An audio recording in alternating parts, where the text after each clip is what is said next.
You can get some analysis on all of this with Daniel Freed. He's a former U.S. ambassador to Poland and Weiser family, a distinguished fellow at the Atlantic Council. He's joining us from D.C.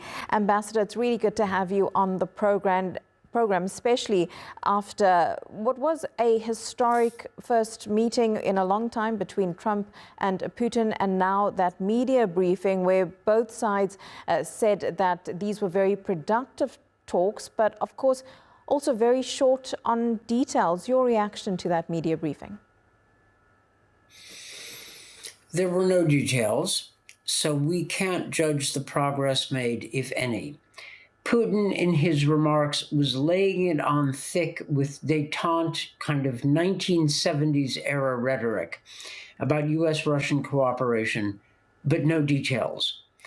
Trump was more specific. He was more concrete. He talked about progress, but no deal.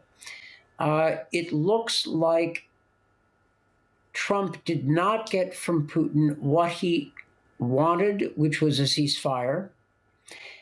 But Trump also did not give away the store on Ukraine, at least not by appearances. The problem is, Trump said earlier, in fact, even today, said that without a ceasefire, he would not be satisfied. There was no ceasefire announced, and yet no sign of additional U.S. pressure on Russia. So unless the progress is real, and we'll find out whether was any progress made, Putin gets his meeting, and Trump gets not much. But these are initial impressions. That could change. I suspect the U.S. side will be explaining what, if anything, the Russians offered. But so far, Putin offered absolutely nothing in his press conference, and Trump referred to progress without specifying it. When you say Putin offered nothing, is that possibly a deliberate tactic from Vladimir Putin? He started off by saying that it's very significant that they were meeting in Alaska, a territory that was once Russia's. He went on to look at a bit of the U.S. relations with Russia over a long period of time, before then bringing it into the fold to talk about Ukraine, about Russia's own security needs. As you said, he did lay it on a bit thick. This was all standard Kremlin rhetoric when they want to butter up the Americans and avoid a problem by talking about U.S.-Russian cooperation. The next step is to talk about together solving the world's problems, usually at somebody else's expense. That was not an impressive, for those of us who know the Russian and the Kremlin style, it was not an impressive or heartening show. I think that Trump was more honest. That is, he referred to some progress. He had a pointless digression about U.S. domestic politics and the so-called Russia hoax, which isn't a hoax at all.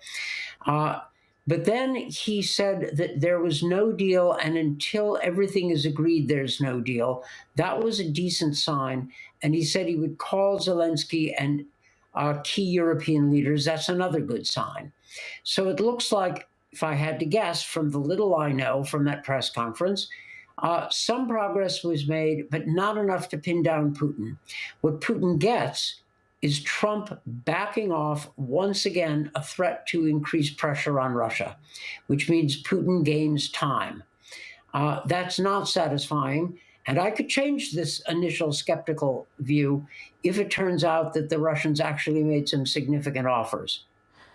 Ambassador, as someone who has worked overseas, you've worked closely in the diplomatic circles, is someone like Donald Trump, who handles his diplomacy and the way he conducts foreign relations quite different to other world leaders and particularly U.S. leaders? Trump has always been one who has extended a hand to someone like Vladimir Putin or even North Korea's Kim Jong-un, saying that it's important for the United States to have some sort of relationship with men who are often called dictators from other countries in the West. Is this type of diplomacy, though, actually paying off for Donald Trump at all?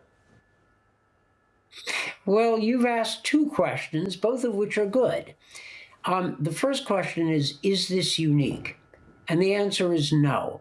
American presidents often, in fact, usually think that they can develop a personal relationship with the leader in the Kremlin, which can overcome difficulties. They almost always fail. Okay, that this is a pattern. The other issue is whether the American presidents give up an interest in the character of the governments they deal with, and simply deal with them whether they're bloody dictatorships or decent democracies. And this has been debated in US foreign policy for decades. We Americans learned, usually the hard way, that when we bet heavily on dictators, it often turns out poorly. That human rights is not a luxury. Our strongest relationships are with countries which believe in the rule of law and basic common values. And this isn't simply puffery. Hard experience shows this, that democracies make better allies. Trump has reverted to an earlier American view, a kind of Nixon administration, Kissinger view on steroids, of thinking that we can deal with dictators as long as they are sufficiently pliable to our immediate interests. I'm being rough, but I'll defend my characterization. This didn't turn out well. For example, the Nixon administration bet heavily on the Shah of Iran, and we know how that turned out. So it's not unique. You asked a fair question. It's not unique. And Trump seems to have fallen into this illusion that dealing with strong men is more realistic or gets you better results. It really doesn't. Dealing with democracies pays off better in the end, though I will also add that diplomacy is not for the purist. It certainly isn't.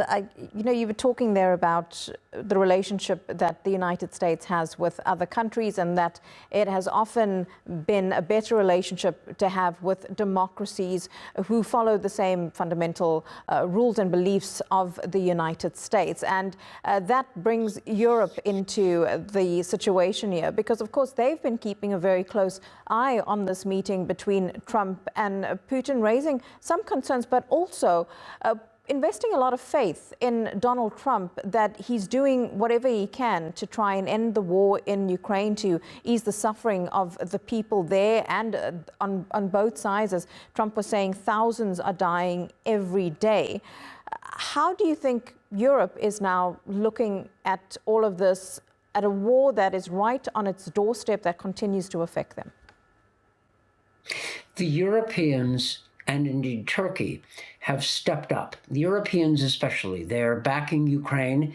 They're working with Zelensky. They have changed radically their economic policies of relative dependence on Russian energy. These are all good things. The Europeans are increasing their military expenditures because they need the extra military capacity, because Russia is a threat. This is all good. This has meant that their relations with Trump are a lot better than many people anticipated 6 months ago. So this is solid. How they will react to this meeting in Anchorage depends on whether there was actually anything accomplished. And I'm not sure that it was, but it may have been. And Trump may tell them, in fact, maybe speaking to them now, giving them a briefing that Putin may have made some steps forward. I'm skeptical, but I can't rule it out.